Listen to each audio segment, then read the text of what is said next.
Biro Hukum Sekretariat Daerah Provinsi Banten melakukan rapat fasilitasi rancangan peraturan Wali Kota Serang tentang penyelenggaraan penganekaragaman pangan, Rabu, 25 Juni tahun 2025. Jadi substansi mudah-mudahan tidak berat, tidak ada pro dan kontra, sehingga ya, proses pekerjaan kita bisa lebih cepat. Produksi, konsumsi. Nah, sehingga hasilnya nanti tergantung dua faktor itu. Produksinya tinggi, tapi konsumsinya juga tinggi, ya bisa minus, gitu. Nah, supaya tidak terjadi seperti itu, bagaimana? Ya, di konsumsinya itu perlu diintervensi, perlu diatur dan perlu didorong. Dengan cara apa? Yang disebut dengan keanekaragaman konsumsi. Nah, makanya soal judul ini, perlu nggak ini dicantumkan konsumsinya itu? Penganekaragaman konsumsi. Jadi dalam hal ini berarti kita mengatur soal konsumsinya. Intinya bagaimana konsumsi pangan itu beraneka ragam, gitu.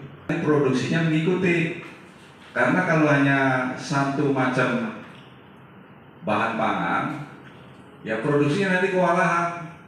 Misalnya makan karbohidratnya hanya beras, ya kan beras produksinya perlu sawah, sawahnya segitu-gitunya. Ya artinya intervensi yang bisa kita lakukan memang lebih tepat di faktor konsumsinya. Bagaimana kita melakukan keanekaragaman dalam konsumsi pangan.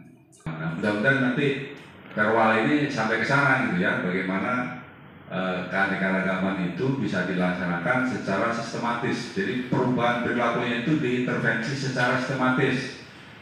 Ya, misalnya yang melalui penyuluhan, melalui iklan, dan yang paling jangka panjang itu yang paling bagus sebenarnya melalui pendidikan gitu ya, melalui sekolah dan lain sebagainya.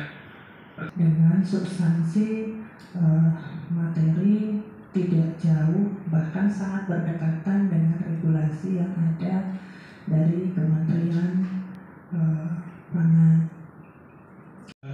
Kronologis disusunnya Perwal ini, yang pertama memang ada amanat dari telah terbitnya Perda nomor 5 tahun 2021 tentang ketahanan pangan, sehingga itu memang harus menjadi kewajiban untuk kami menyusun peraturan wali kota. Rancangan ini kan bicara tentang penganekaragaman diselenggarakan melalui kegiatan. Nah, kalau di Perda kan ini belum bicara kegiatan ya, melalui titik 2. Di sini ada kegiatan, dan kegiatan itu ada A sampai I. Nah, A sampai I ini menurut pandangan saya inilah yang kemudian harus dijabarkan lebih mendalam. Membuatkan materi terkait pada ini. Dari teman-teman kerja yang lain ada masukan lain. Kalau saya akan memberikan perbaikan aja di yang ada di konsideran menimbang, yaitu di huruf C itu konsideran yuridis huruf C disesuaikan redaksionalnya karena pengacuan ayat pada pasal 3 huruf K tidak jelas. Peraturan wali kota tentang sakbah gitu. Jadi cukup satu konsideran saja Pak.